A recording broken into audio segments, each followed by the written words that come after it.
ठीक है भाई।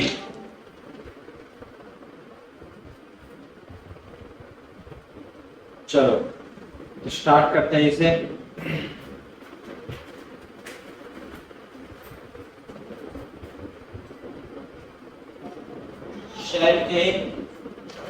शेल के इंटरनल रेजिस्टेंस को आप किस प्रकार से मेजर करेंगे, है ना।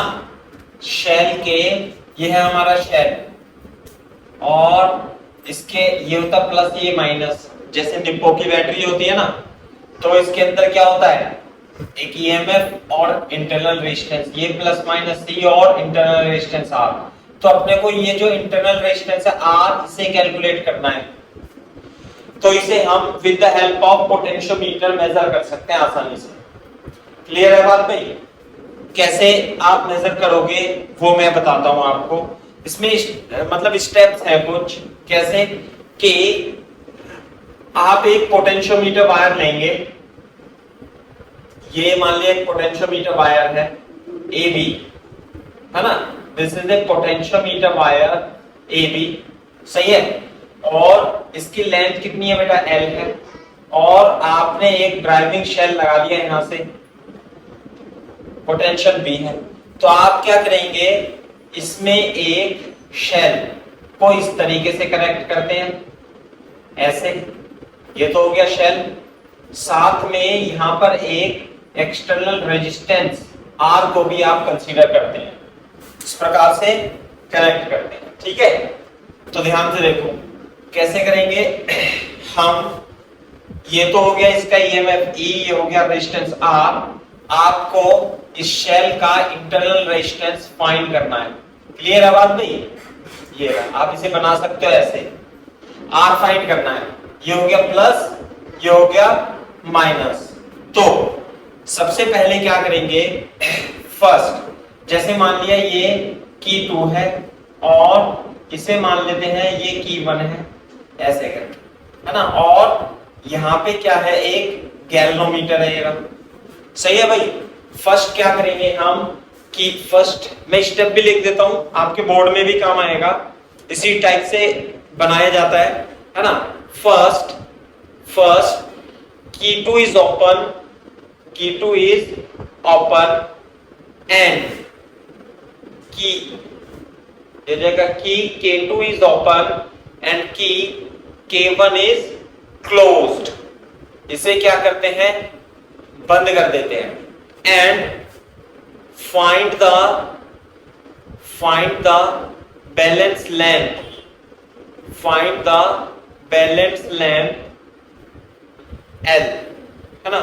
Find the balance length L। नहीं ये नहीं, ये नहीं, वो नहीं है।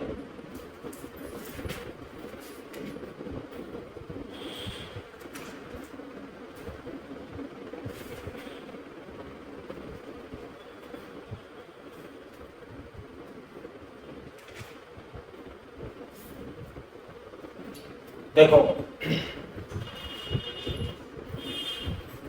L1 इस तरीके से, ये हो गया B, है ना, प्लस माइनस B। जब K2 ओपन है, जब K2 ओपन है और K1 क्लोज है, ये रहा, ये हो गया गैल्वेनोमीटर। इससे जो बैलेंस लेंथ आएगी वो कितनी आएगी, L1। क्लियर है के बाद? और यहां पे ये एक्सटर्नल रेजिस्टेंस R है और यहां पे सर्किट क्या है, ओपन है, ऐसे करके। क्लियर है के बाद? ये E, ये R, ये कितना हो गया E, ये हो गया R। बनाओ इसे, find the balance length L1, balance length L1।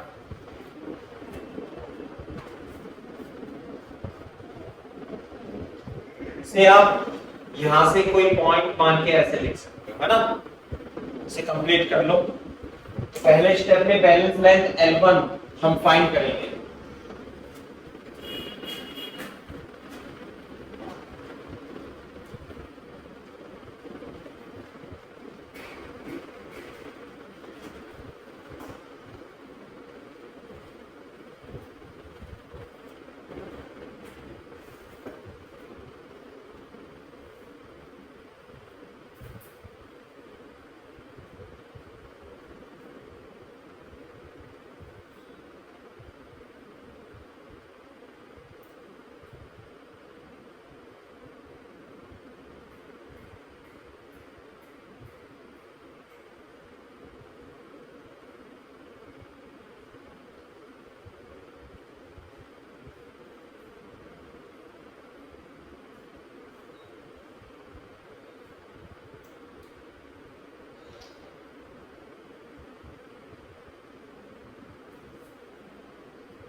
ठीक है भाई, जब कॉपी कर लो तो बता देना, ये फर्स्ट स्टेप लिख सकते हो आप।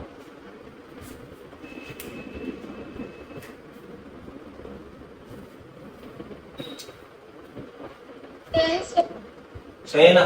दूसरे स्टेप, अब देखो, जब ये सर्किट इस प्रकार से है तो मैंने क्या बताया था आपको, यहां इसके बीच में और इसके बीच में जो पोटेंशियल होगा वो इसके और इसके बीच में होगा। तो इससे क्या मैं ये लिख सकता हूं कि E is equal to K into L1। ये बात समझ में आती है क्या? E is proportional to L1, length L1 तो आप मेजर कर लेंगे, इक्वेशन नंबर 1 लिख लें। सही है भाई। अब हम क्या करेंगे दूसरे स्टेप में,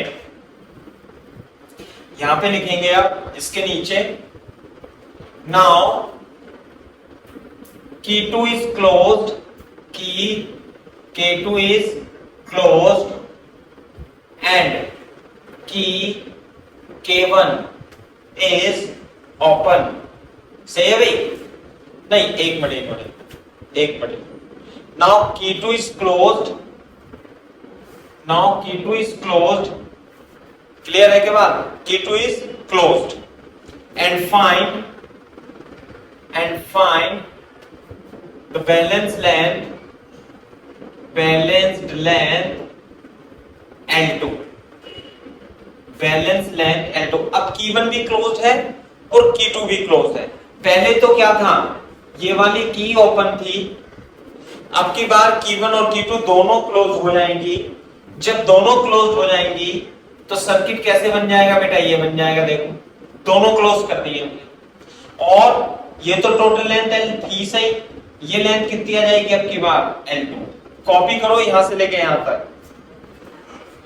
और बैलेंस लेंथ का मतलब क्या है कि there is no deflection in the galvanometer और there is no current in this branch.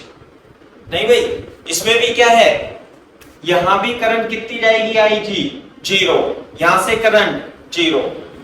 Balance length का मतलब यह है कि जब गैल्वेनोमीटर में डिफ्लेक्शन कितना हो? नल हो। अब देखो यहां पे बनाओ, इसे चित्र को बनाना है बेटा दोबारा से, दोबारा से बनाना है चित्र को।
ठीक है बेटा, चलो करो कॉपी तेजी से।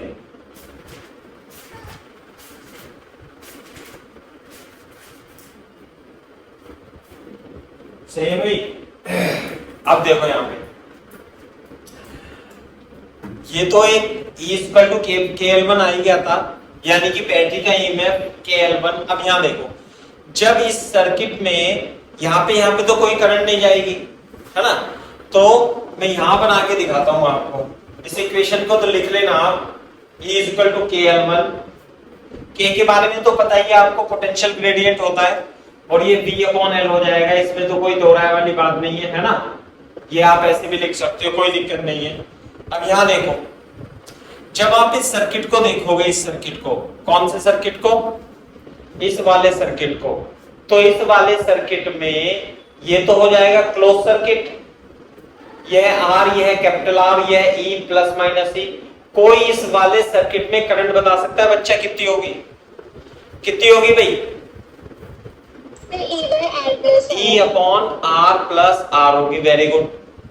अब यहां देखो, बैलेंस लेंथ की कंडीशन में ये देखो, ये बैलेंस लेंथ है ना, तो इस तरीके से ये होगा। अब दोबारा बनाना चाहे मत बनाना, देखो है ना, मैं तो बना के दिखा रहा हूं। ये तो हो जाएगा ए, ये हो जाएगा बी, और ये हो जाएगा जे मान लेते हैं हम इसे। सही है भाई बात?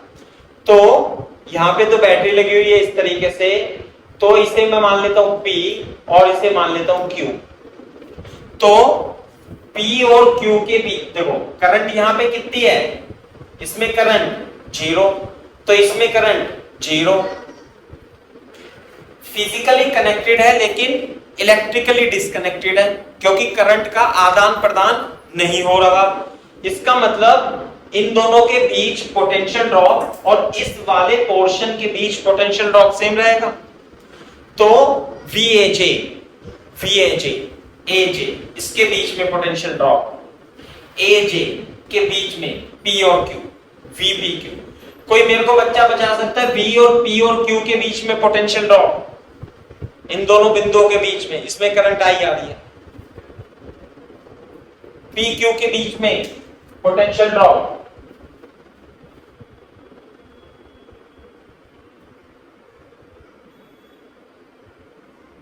अरे E माइनस आई आर, एक का आंसर है E minus I R. I0 नहीं है, अबे इसमें अब I0 नहीं है। नहीं आई बात समझ में भाई बच्चों? अरे ये ऐसे है ना बेटा, ये रहा करंट इसमें से निकल रही है, निकल रही है। तो P और Q डिस्चार्जिंग सर्किट में, डिस्चार्जिंग शेल में Vp माइनस VQ कितना होता है भाई? E minus I R. क्या बात बिल्कुल सही है क्या ये? इसे रफ में लिख लेना, रफ में E minus I R, E minus I R, बिल्कुल सही बात है। और E बेटा I कितनी थी? I आपने निकाला E upon R plus R into कितना, स्मॉल आर। तो ये हो जाएगा ER plus ER minus ER upon R plus R, ये कट जाएगा, ये आ जाएगा R upon R plus R into E। This is VPQ, it is also equal to VAJ। इसे रफ में लिख लेना और इसे फेयर में लिख लेना। बताओ मेरे को ये बात समझ में आती नहीं आती? कोई भी डाउट हो तो पूछ सकते हो बेटा, आपकी आवाज क्लियर सुनाई देती है मेरे को, ठीक है, ऐसा नहीं है।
नल डिफ्लेक्शन में A और J के बीच, P और Q के बीच पोटेंशियल सेम रहेगा ना।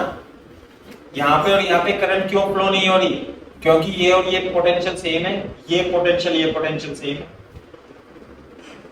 VAJ is equal to VPQ, यही तो करता है अभी तक।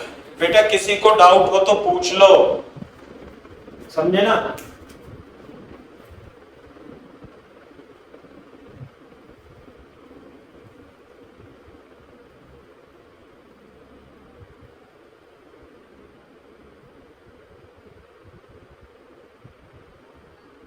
कॉपी कर लेना तो बता देना बेटा।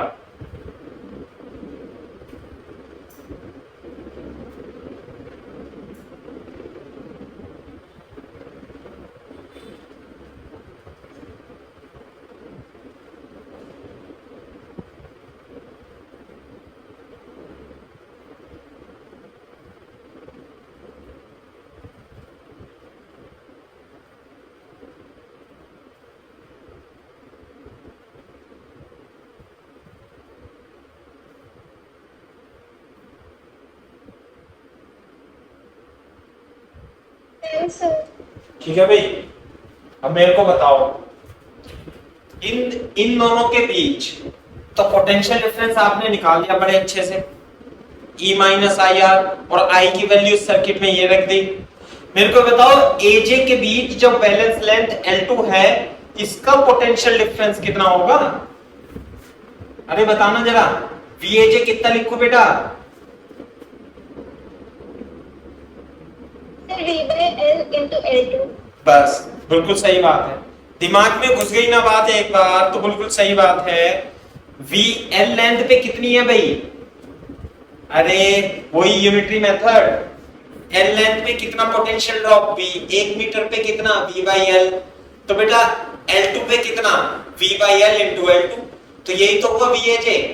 VAJ is equal to V by L into L2। ठीक है, मैं यहां लिख देता हूं, आप दोबारा से लिख लेना। ये L लेंथ पर कैसे निकालते हैं, ध्यान से देखो, यहां पे लिख लेना L मीटर पर डिस्ट्रीब्यूटेड, L मीटर पर डिस्ट्रीब्यूटेड है V, तो 1 मीटर पर होगा V by L, इसे ही बोलते हैं पोटेंशियल ग्रेडियंट। तो L2 मीटर पर कितना हुआ बेटा? V by L into L2। Clear है के बाद? तो VAJ कितना हुआ? V by L into L2, और इसे क्या लिख दूं मैं? K into L2। VAJ equal to K into L2। Clear है के बाद? बोर्ड पे देखो ध्यान से, VAJ एक तो इससे तार की हेल्प से निकाल लिया, और एक ये E माइनस आई आर की हेल्प से निकाल लिया। दोनों को इक्वेट कर देंगे, इसे रफ में कर लो चाहे कैसे भी कर लो, तो VAJ आ जाएगा KL2 equal to R upon R plus R into E, या हम इसे लिख सकते हैं R upon R plus R E equal to K into L2। Equation number 2 लिख देंगे।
करो कॉपी।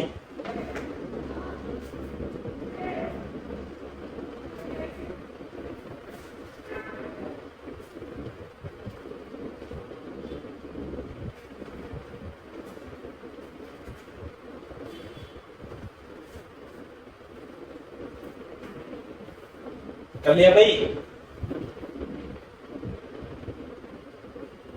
Yes sir. चलो इधर देखो, अब तो इक्वेशन नंबर 1 क्या थी भाई? इक्वेशन नंबर 1, इक्वेशन नंबर 1 में क्या था? What is the equation number 1? Equation number 1 थी हमारी E equal to K into L1, और इक्वेशन नंबर 2 क्या है भाई? R upon R plus R equal to K into L2। Clear है बात? ये आई। इक्वेशन नंबर 1 कैसे आई थी? जब K1 क्लोज थी और K2 ओपन थी। ये कैसे रिलेशन आया? जब K1 और K2 दोनों क्लोज हैं तो हम क्या करेंगे? 1 डिवाइडेड बाय 2 कर देंगे, तो E upon R plus R into E equal to KL1 upon KL2 cut जाएगा, तो L1 अपॉन L2 आ जाएगा, E से E कट जाएगा, बोलो, और ऊपर जाएगा R plus R upon small r equal to L1 upon L2। बोलो क्लियर है क्या बात? 1 upon R plus R equal to L1 upon L2, L1 upon L2, और ये आ जाएगा आपका R upon R equal to L1 upon L2 minus 1, और R की वैल्यू आ जाएगी L1 upon L2 minus 1। Clear है क्या बात? ये है इंटरनल रेजिस्टेंस का formula. This is the internal resistance of the EMF of the battery, है ना, internal resistance of the cell.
अबे हाँ L1 बड़ी है ऑब्वियसली। अबे L1 तो बड़ी होगी। पहले पहले पोटेंशियल ड्रॉप क्या था? पहले तो E के बराबर ही था। अब E माइनस आई आर। भाई जब यहाँ पे कुछ नहीं था तो जब पोटेंशियल ड्रॉप किसके बराबर था? E के। और जब इसमें कुछ करंट चली जाएगी तो E माइनस आई आर, तो ये पोटेंशियल कम हो जाएगा तो ये लेंथ भी कम हो जाएगी। तो L1 बड़ी होगी या L2? L1 बड़ी होगी। तो ये फॉर्मूला आगे इसे याद रखना है, कॉपी कर लो। इंटरनल रेजिस्टेंस फाइंड करने का फॉर्मूला है ये।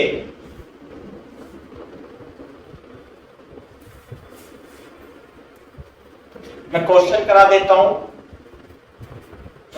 फिर आप बताना मेरे को।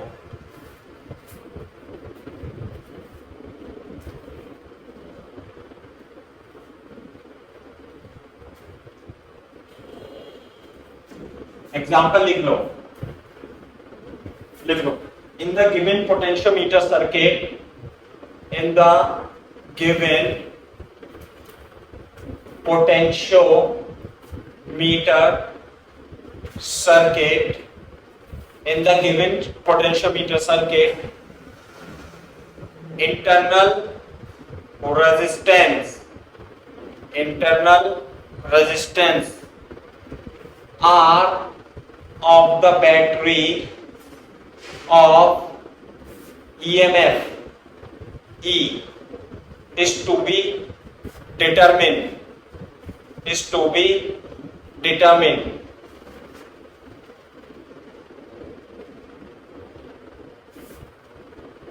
when, क्वेश्चन लिख लेना, when key is open, balance point is obtained at J1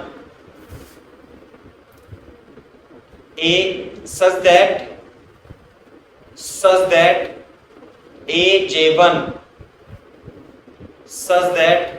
AJ1 is equal to 40 centimeter when K is closed, balance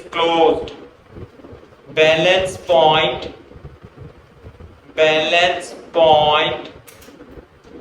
is obtained at J2 such that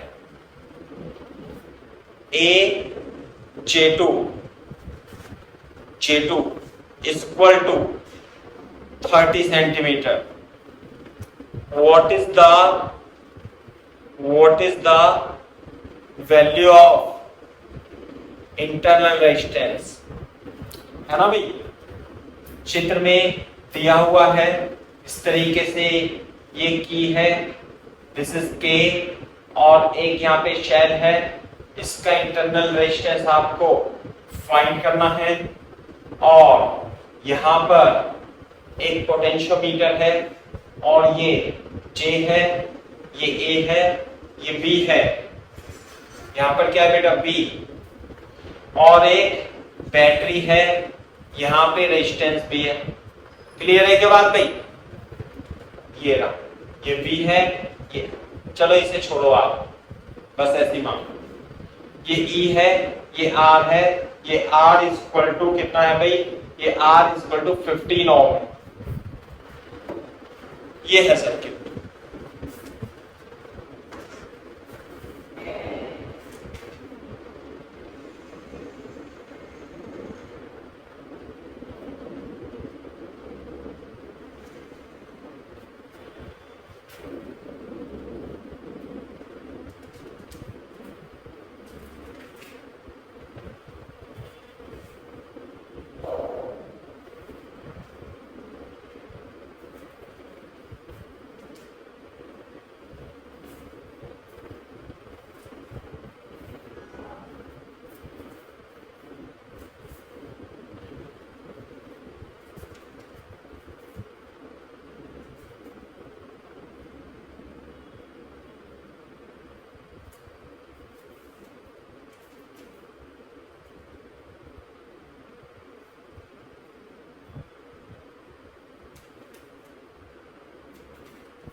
बताओ बेटा आंसर।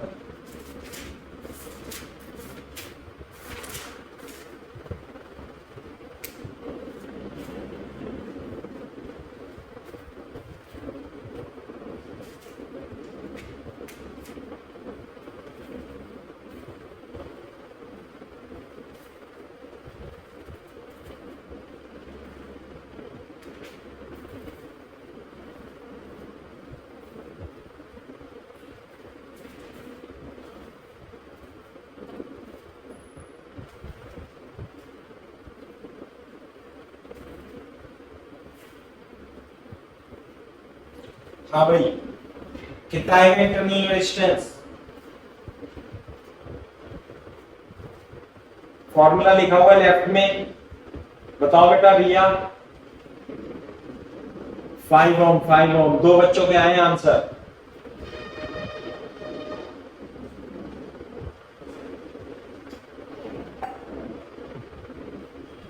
तीन का आंसर, तो 3 बच्चों के आया है। ये लिखा था फॉर्मूला चाचा, कैसे?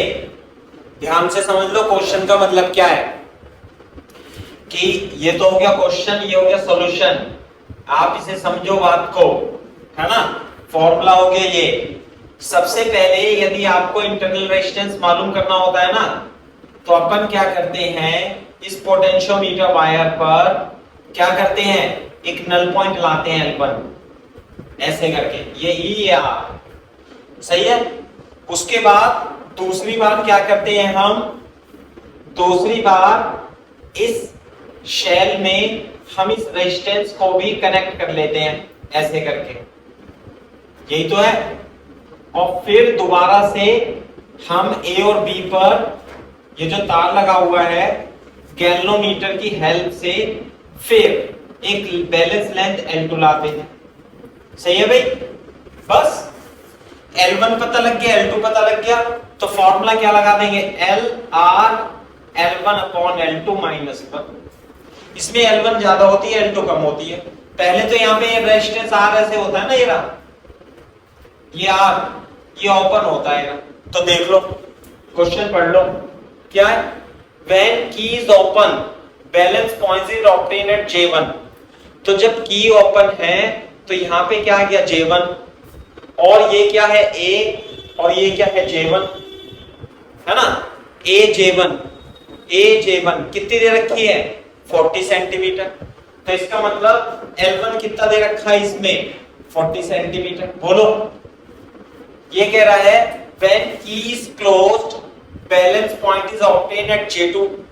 जब आपने इस की को क्लोज कर दिया, ऐसे कर दिया, तो बैलेंस पॉइंट कहां पर आता है J2 पर, और ये लेंथ L2 की वैल्यू कितनी दे दी उसने L2 की A J2 this is what J2 यानी कि L हो गई 30 सेंटीमीटर।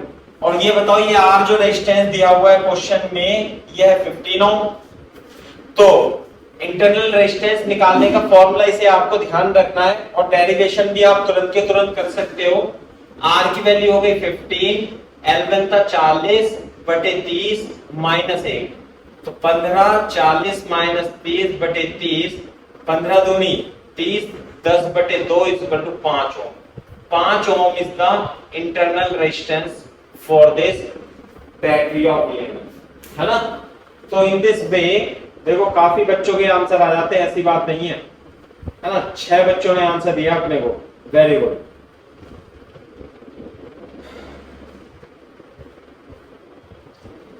6 स्टूडेंट ने आंसर दिया है, मतलब समझ में आता है, ऐसी बात नहीं है। अब देख लो लेफ्ट में, देखो क्वेश्चन कितना बड़ा है।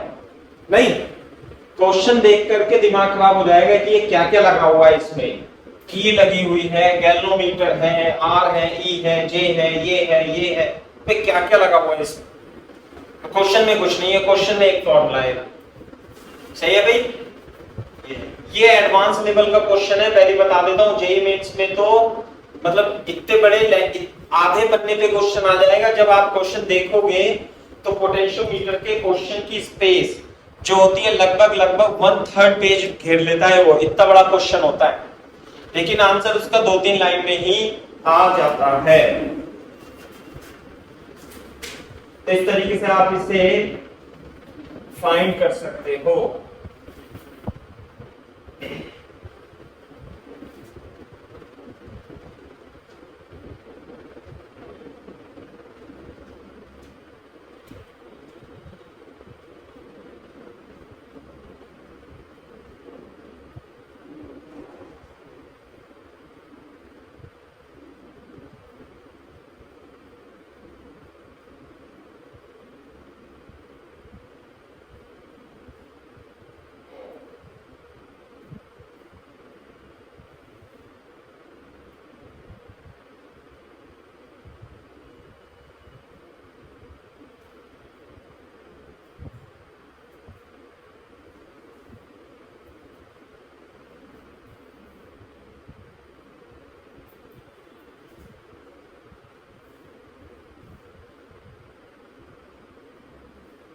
जब कॉपी कर लो तो बता देना भाई।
कर लिया कॉपी?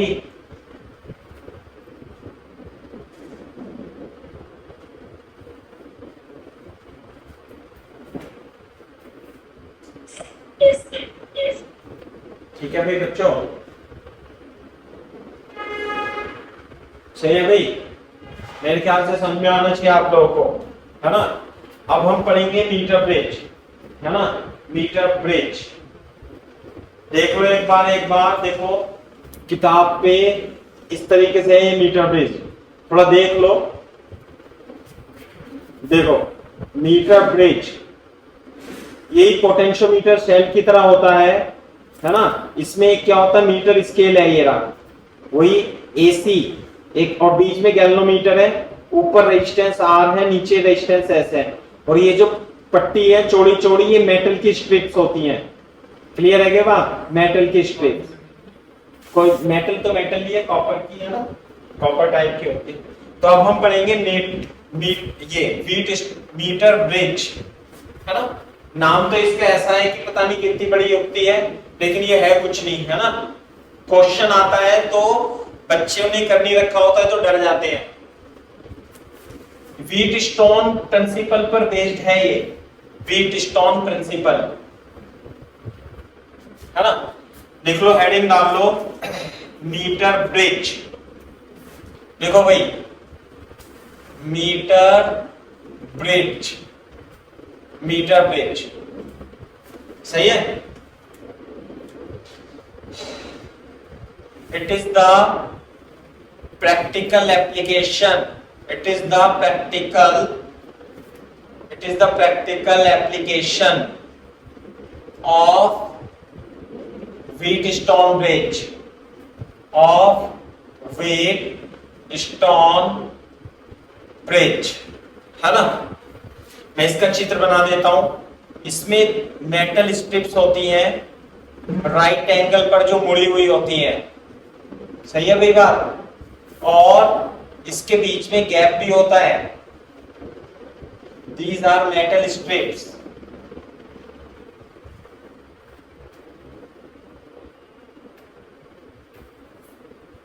मेटल स्ट्रिप्स, क्लियर है। यहां पर वायर होता है, जो इसने नाम लिख रखा है वही मैं लिख देता हूं, ए और सी के बीच में, ए और सी के बीच में एक एल लेंथ का वायर होता है। क्लियर है क्या बात। प्लस ये लकड़ी के प्लेटफॉर्म पर फिक्स होती है, लकड़ी के प्लेटफॉर्म पे फिक्स होती है, ऐसे यहां पर क्या होता है, ये मीटर स्केल होता है, मीटर स्केल क्या है ये, मीटर स्केल, है ना। मीटर स्केल, चलो नाम जो भी दे दो। अब इसके बीच में जो गैप होता है, मेटल स्ट्रिप के बीच में जो गैप होता है, इसमें रेजिस्टेंस कनेक्ट कर देते हैं, है ना। बेसिकली जैसे मान लीजिए ये है रेजिस्टेंस अननोन है, एक अननोन रेजिस्टेंस को इसमें फिक्स कर देते हैं, जिसे भी जानना होता है। यहाँ पे जगह होती है, और ये जो गैप है, इस गैप में नोन रेजिस्टेंस होता है ना। ये क्या होता है, नोन, और जिसका रेजिस्टेंस निकालना होता है उसे यहां पे इसके बीच में ये है अननोन, KNOWN, नॉन अननोन, सही है। ये कैसी है भाई, नॉन रेजिस्टेंस। और ये रेजिस्टिव वायर होता है सिमिलर क्रॉस सेक्शन एरिया का, ये इसके मिड से गैल्वेनोमीटर लेके नल डिफ्लेक्शन जॉकी की हेल्प से ढूंढते हैं। और ये किससे कनेक्ट होगा बेटा, एक ड्राइविंग शेल से आप इसे कनेक्ट कर दोगे। इसका EMF V मान लेते हैं, यहाँ पे कुंजी की K1 लगा दो, कोई फर्क नहीं पड़ता। ऐसे है मीटर ब्रिज बन गया। फिर से आपको एक बार दिखा देता हूं, देखो एक बार ध्यान से देखो, ये रहा, सही है भाई। इस तरीके से है मीटर ब्रिज, बना लो आप।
ये जो एसी टायर है इसमें ये यूनिफॉर्म क्रॉस सेक्शन का तार होता है ना। मैं इसमें थोड़ा सा लिख देता हूं, ये क्योंकि बोर्ड में भी आता है बेटा, ये समझे ना, बोर्ड में भी आता है लिखने के लिए 5 नंबर में कि explain the principle of metre bridge. तो एक तो चित्र बनाना है, थोड़ा सा मैं अंग्रेजी में लिख देता हूं तो आप वो भी लिख दो। A standard wire, a standard wire AC of length 1 meter,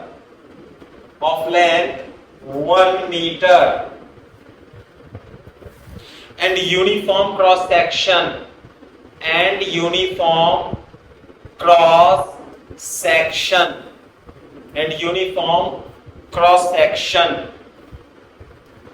clamped between and clamped between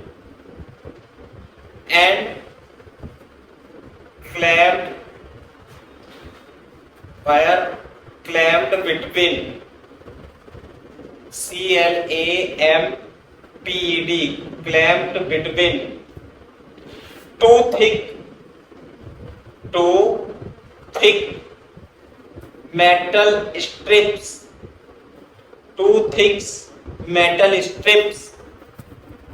bent at right angle,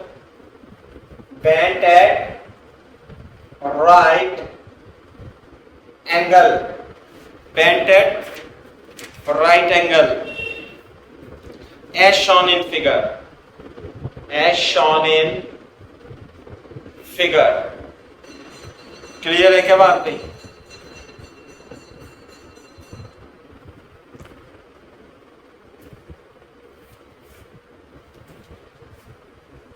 The metal strips has two gap, इसके बीच में 2 गैप होते हैं भाई। एक ये मेटल स्ट्रिप है लेकिन इसके बीच में रिक्त स्थान है, खाली स्थान है। Metal strip has 2 gaps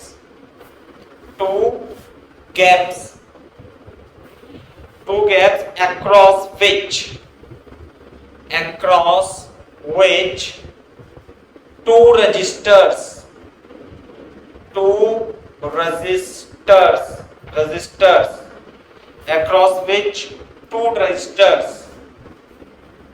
can be connected. Two resistors can be connected. One end of the galvanometer,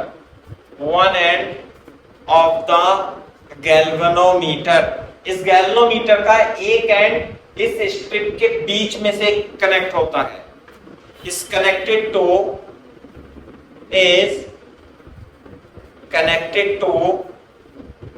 midpoint of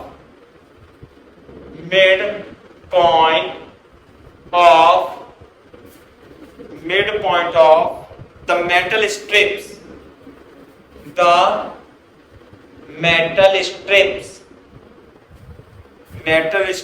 between the gaps,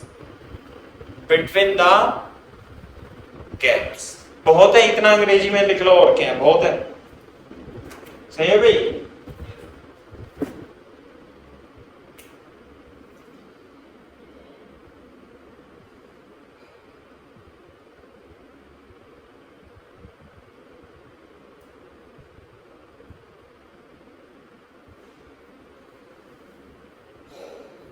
देखो इससे मेजर कैसे करेंगे हम।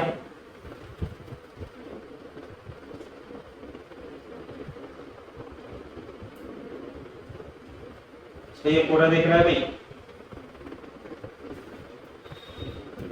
किस प्रकार से आप इससे मेजर कर सकते हो, जब कॉपी कर लो तो बता देना।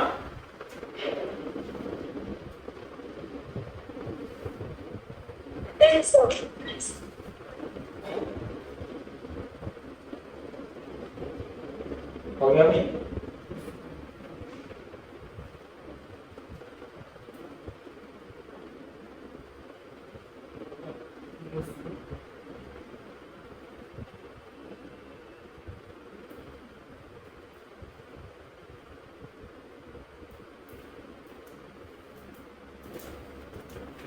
चलो कैसे करेंगे बताओ।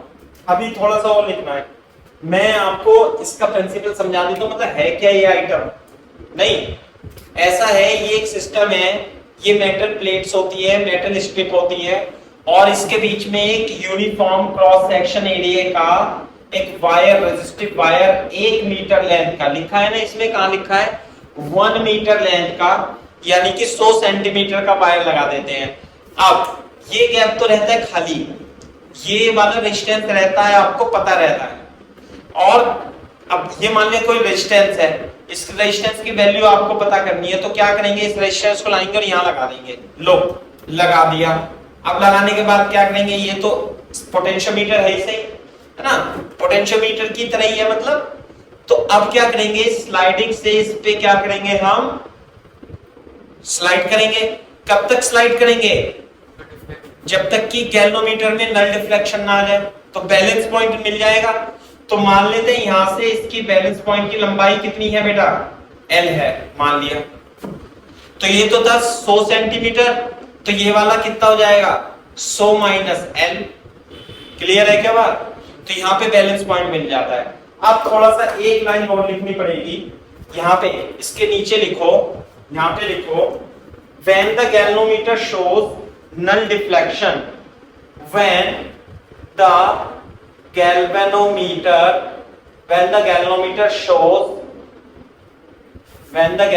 shows null deflection,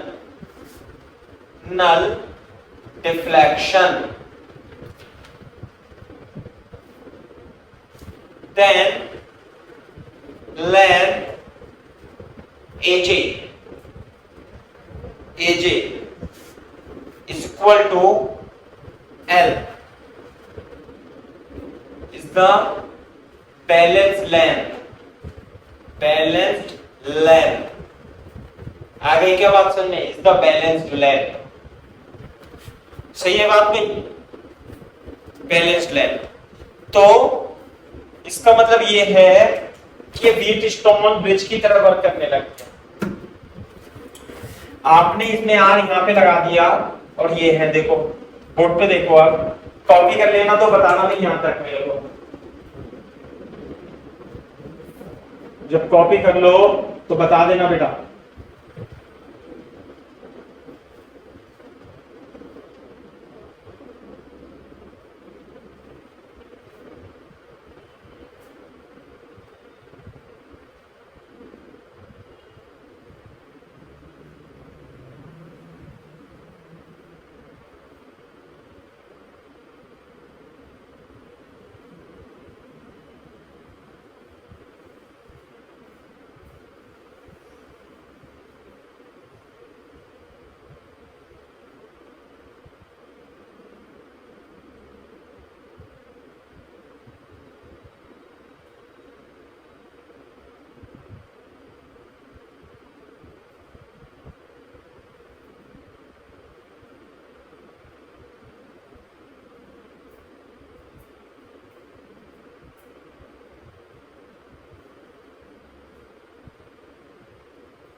बताओ बेटा।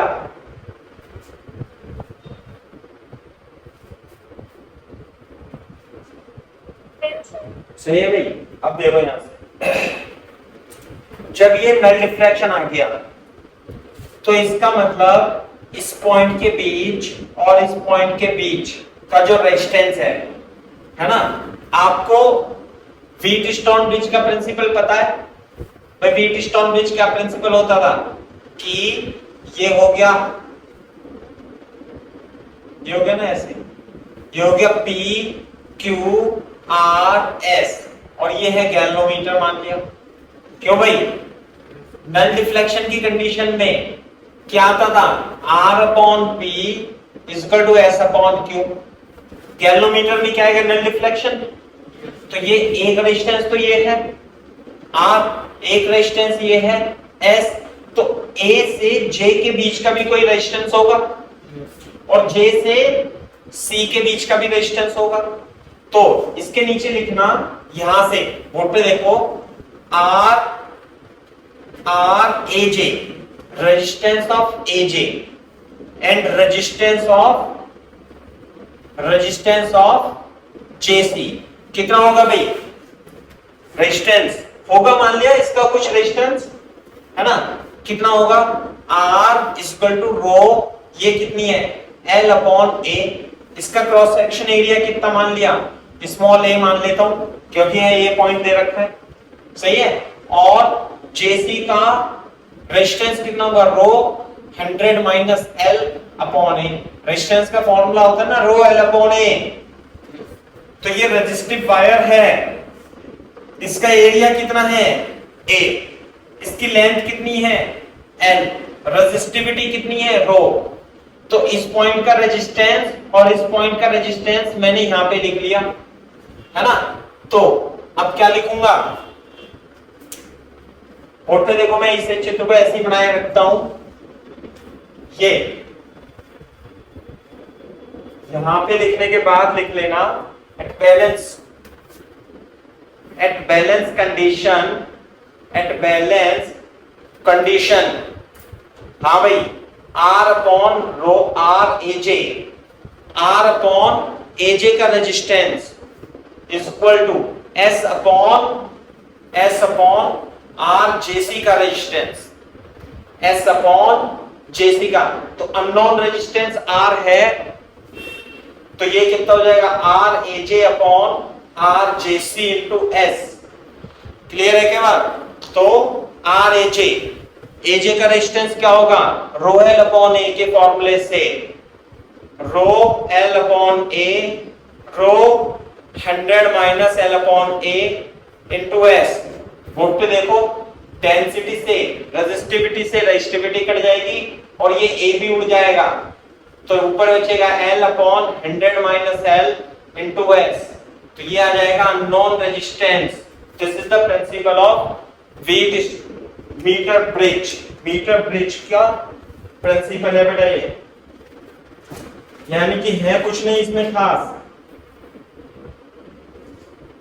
है कुछ नहीं, केवल और केवल व्हीटस्टोन ब्रिज के प्रिंसिपल पर है। यश, क्लियर है क्या बात बेटा? यश,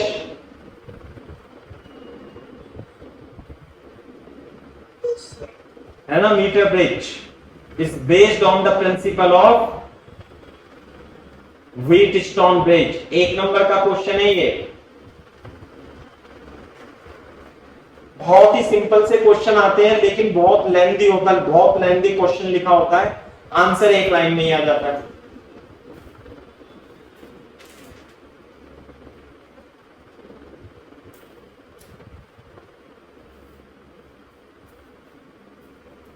कॉपी कर लो।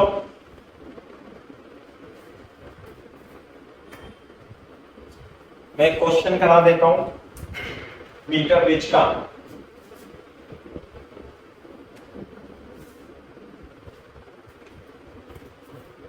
एग्जाम्पल लिखो, in the meter bridge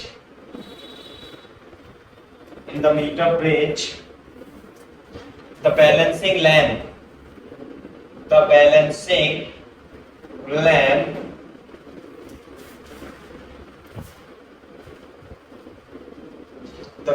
length is equal to 30 centimeter.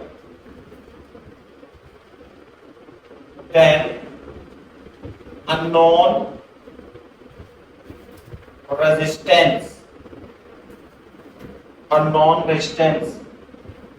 X in the given figure is, है ना, फिगर दे रखी है, ये है मीटर ब्रिज, फिर ऐसे सही है भाई, ये है रेजिस्टेंस, यहाँ पे X लगा हुआ है, फिर ये रेजिस्टेंस यहाँ पर 2 ओम है, और ये पॉइंट क्या है भाई? A, ये पॉइंट क्या है भाई? B, ऐसे यहाँ पे गैल्वेनोमीटर है और ये J पॉइंट, यहां पर एक बैटरी ऐसे लगी हुई है। सही है भाई। तो अननोन रेजिस्टेंस आपको बताना है बस। मैं आंसर तो इसका कुछ हो ही होगा। बताओ बेटा आंसर निकाल दो। आंसर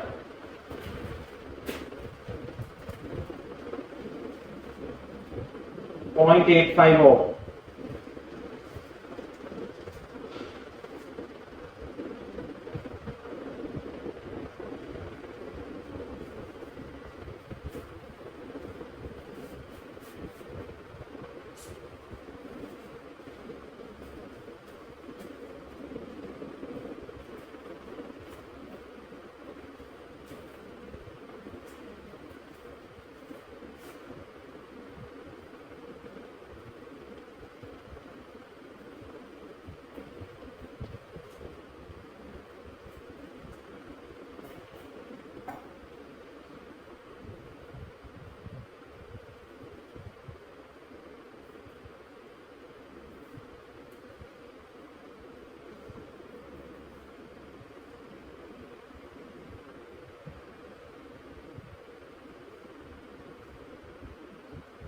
0.6/7, 0.86, 0.85, 0.85। वेरी गुड, निकाल लेंगे। अरे इसमें कुछ है ही नहीं। देखो 1 मीटर की लेंथ है, इसमें मीटर ब्रिज की है, ध्यान रखना। जब तक कि वो चेंज ना करे आपको 1 मीटर ही मानना है। या 30 सेंटीमीटर है तो बेटा ये कितना है 70 सेंटीमीटर। मैं तो पता है कैसे करूंगा इसे आंसर को, बस ये लिख दूंगा x/30 और 2/70 ऐसे करूंगा। वैसे मैं तो आंसर है ना, वैसे आप ये फॉर्मूला लगा सकते हो। मतलब तो यही है नहीं भाई, यही है फॉर्मूला। वैसे तो ये आपको ये करना है x/30 और 2/70, क्योंकि ये रेजिस्टेंस होगा लेंथ के प्रोपोर्शनल, ये वाला रेजिस्टेंस भी लेंथ के प्रोपोर्शनल। तो कितना जाएगा x/30 इसका 2/70 कितना हो गया, ये हो गया 6/7 ओम इज द करेक्ट आंसर, है ना। अब जो भी आप इसे कैलकुलेट करना चाहो ऐसे भी कर सकते हैं, इसमें तो कौन सी बात। सही है।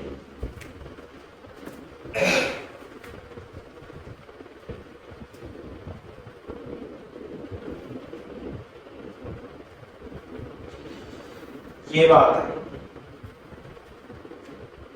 अच्छा तो ये तो हो जाएगा।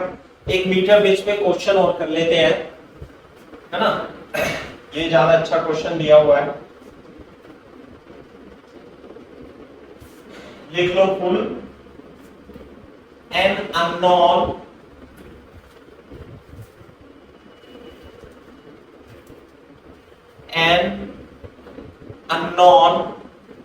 resistance, an unknown resistance R1 is connected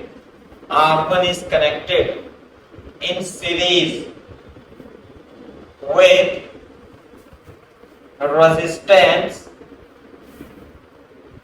10 ohm when the combination is connected to left gap of a meter bridge and resistance R2 is connected in right gap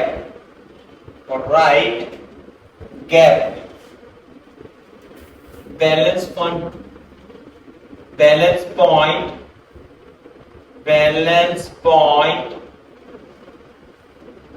from left end is 50 centimeter when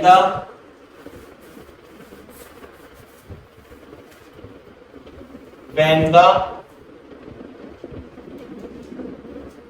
10 ohm resistance, when the resistance 10 ohm is removed, the balance point shifts to 40 centimeter. The value of R1 is पहला 20 ओम, दूसरा 10 ओम, तीसरा 60 ohm and चौथा 40 ओम। बताओ बेटा।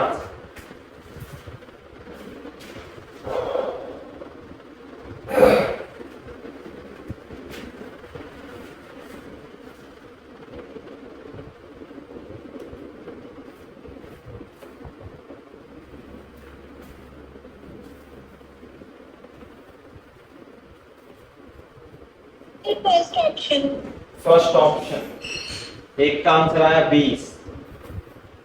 प्रज्ञा और यश, अबे तुम भी बता दिया करो कभी कभी। पारुल, कशिश, दिशा, एक बच्चा हो रहेगा 20 में।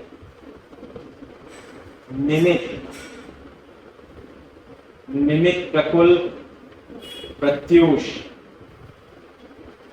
शिवम, सनत, रिमझिम है। अच्छा क्वेश्चन, मतलब इसे पढ़ के ऐसा लगता है कि हम फिजिक्स पढ़ रहे हैं, नहीं तो इतना सारा। और चित्र बना दो तो और भयंकर हो जाएगा। फिगर देख के तो ऐसा लगेगा कि नहीं, पता नहीं क्या पढ़ रहे हैं, है कुछ नहीं वैसे इसमें। Unknown resistance R1 is connected in series. यहां पे देखो, ये 10 ओम है, ये R1 है, ये लगा दिया ना यहाँ पे ऐसे करके। एक मिनट, ऐसे लगा दो आप, है ना। ये अब बनाओ मत बनाओ तो उससे कोई ज्यादा फर्क पड़ता नहीं है। और एक ये ऐसे करके, सही है भाई। ये बैटरी, ये कितना है R1 और 10 ओम, and R2 is connected in right gap. The balance point from left. हाँ भाई, बैलेंस पॉइंट, गैल्वेनोमीटर का बैलेंस पॉइंट कितना है 50 सेंटीमीटर। तो ये भी कितना है 50 सेंटीमीटर। इसका मतलब क्या है बता सकते हो आप कि भाई ये रेजिस्टेंस कितना हो जाएगा कंबाइन करके, सीरीज में है तो R1 प्लस 10 अपॉन 50। अरे R1 upon R2 equal to P upon Q equal to R upon S, ऐसे होता है ना व्हीटस्टोन ब्रिज। तो this upon 50 equal to R2 upon 50 cut जाएगा। इसका मतलब R1 plus 10 equal to R2। एक इक्वेशन तो ये बन गई। अब वो क्या कह रहा है, कॉपी करो, इतना कॉपी करो, पढ़ो, आगे करो।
आंसर। हाँ भाई, कितना आंसर आया? अच्छा, ये अभी तो आंसर ही नहीं आया। अब क्या करते हैं, हाँ, when the resistance 10 ohm is removed, the balance point shift to 10 centimeter, 40 centimeter। जब आप एक बात बताओ, ये बैलेंस पॉइंट अभी तो 50-50 हो गया, मतलब बीच में हो गया। इसका मतलब ये था कि ये वाला और ये वाला रेजिस्टेंस बराबर था। अब हम क्या करते हैं, इसमें से 10 ओम का रेजिस्टेंस जब आप रिमूव कर दोगे, है ना, देखो यहाँ पे ऐसे करके बना लेना, ये हो जाएगा तार। अब ये यहाँ पे क्या बच जाएगा बेटा, R1, यहाँ पे क्या बच जाएगा बेटा, R2। तो ये कह रहा है कि बैलेंस पॉइंट ये 40 सेंटीमीटर हो जाएगा, है ना भाई बात। ये बताओ, ये रेजिस्टेंस कम होगा ज्यादा होगा? ये वाला लेफ्ट गैप में कम होगा, तो ये लेंथ कम हो जाएगी। ये कितनी हो जाएगी, 60 सेंटीमीटर। तो क्या लिख दूंगा, R1/40 इक्वल टू R2/60। बोलो, तो यानी कि ये implies that R1 equal to 40/60 into R2, यानी कि R1 2/3 इंटू R2। दोनों को सॉल्व कर लो, R1 की वैल्यू निकाल लो। तो यानी R2 की वैल्यू यहां से रख दूं, R2 कितना है भाई, 3/2 R1, R2 की वैल्यू यहां रख दो। कितना आंसर आ जाएगा बताओ, R1 plus 10 is equal to 3/2 R1, तो 10 is equal to 3/2 R1 minus R1, R1/2 is equal to 10, R1 is equal to 20 ohm. That is the first option is the correct answer. Very good.